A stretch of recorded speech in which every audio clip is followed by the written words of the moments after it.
You're tuning into Black and White Sports on YouTube. The no-holds-barred truth on sports. The main event starts now. All right, Black and White Sports supporters, we're going to talk about the Dallas Cowboys. Now, I've said before in the past, one of my favorite players, I'm not a Cowboys fan, but certainly would be Micah Parsons. Absolutely, I think one of the top, 3 to 4 defensive players in all of football? But there seems to be some trouble brewing down in Big D, and I'm in Texas. In fact, I noticed my hoodie is soaking wet because, it's storming like hell here. Had a tornado warning like just 2 hours ago or something like that. But nonetheless, that's neither here nor there. We're going to talk about this because some shocking comments have come out about how potentially people involved with Dallas and the organization really feels about Micah Parsons. And in case you're wondering, he's going to end up getting a monstrous contract.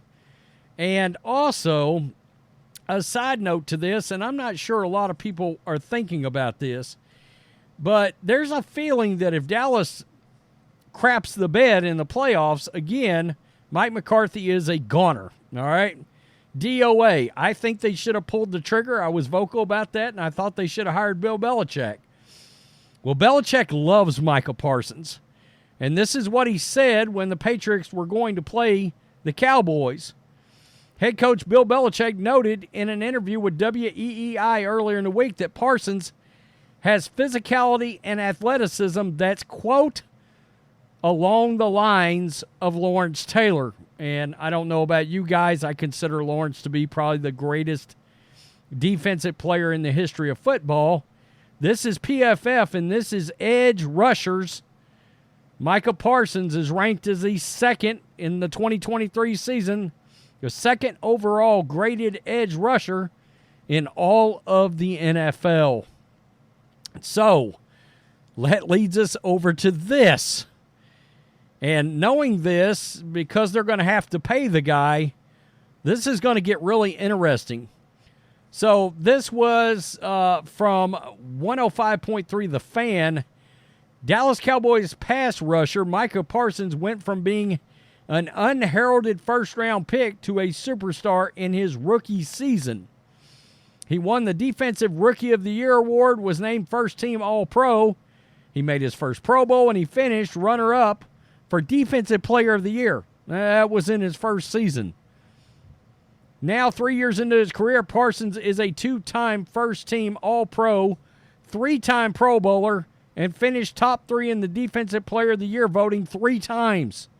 His success, combined with the fact that he plays for the most popular franchise in America, has vaulted him to superstar status. But despite his success on the field, there are some in the organization that feels his behavior has worn thin. Yikes. During a hypothetical conversation about Micah Parsons' trade value, should the Cowboys elect to rebuild after this season, Shan Sharif spoke about what he's hearing about Parsons from inside the team's walls. And guys, this is jaw-dropping. Quote, I've heard from way too many people this offseason. And I'm talking about at least 4 different people have told me Micah Parsons has worn thin there. Wow.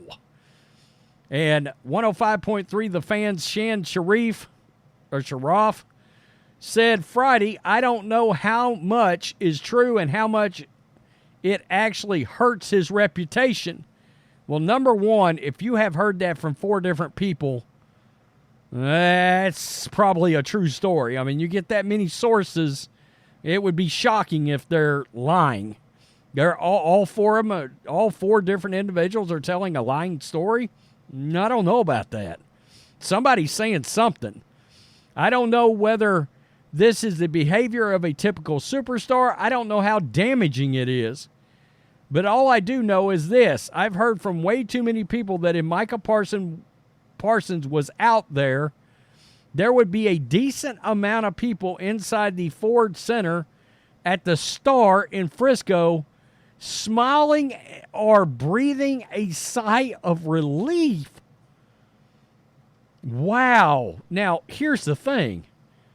If you've got any designs on potentially hiring Belichick next season, if this doesn't work out, if you get rid of Micah Parsons, Belichick's liable to tell you to go blow, for lack of a better way of putting it. He loves Parsons. And I think a lot of people believe he wants to coach him or would love to coach him.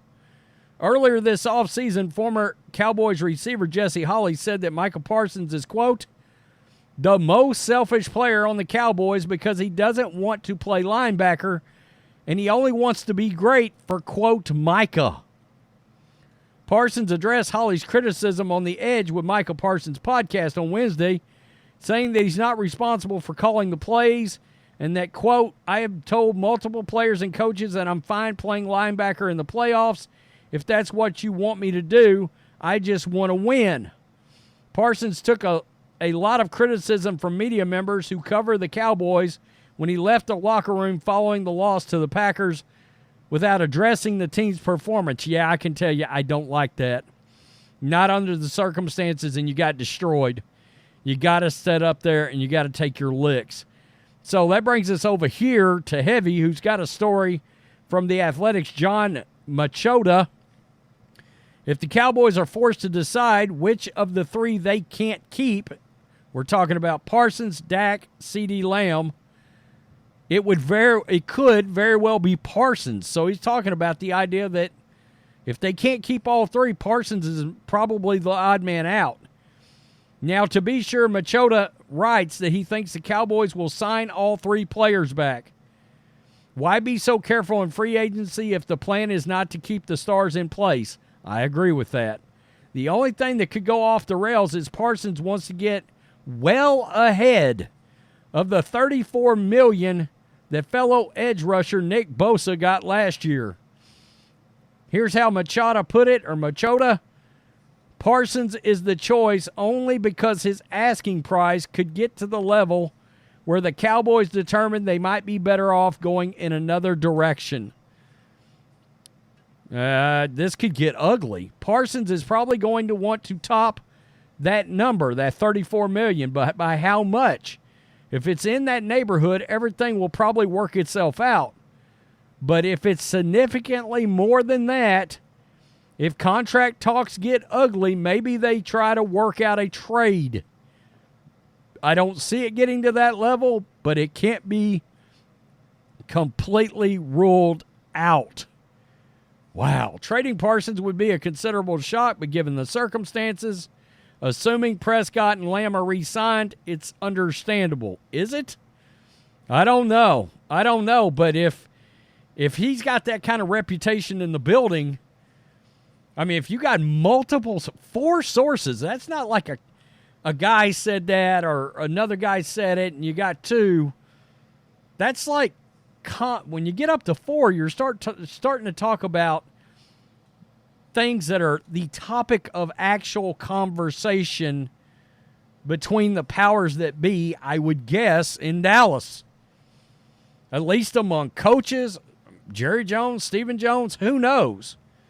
But if it's four different entities all saying the same thing about, look, they're getting tired of his ass, that's not a good sign. It's not. And when you consider how Dallas's defense performed against the Pack, they got destroyed. I understand that game ended up looking closer than it did. Nah, that game was a trash fire. Yeah, it was a dumpster fire rolling downhill on a trash fire. It was tire fire. It was awful. And they got destroyed. The last thing they need to do is get rid of defensive talent, including arguably the best guy in the league at edge, or at least in the top 3 or 4. I think 3 or 4 players in all of defensive football. And again, if you got eyes on Belichick, which I believe Dallas will, if they are eliminated in the playoffs, can't make the NFC Championship game and maybe even win it, I think McCarthy's gone. And then I think, because Jerry proactively said, oh yeah, I can work with Bill. You know, again, it should have been this season, but it wasn't. That's wild. Tell me what you think. Yikes. Peace. I'm out. Till next time. Thanks for watching the show. Be sure to like, comment, and subscribe.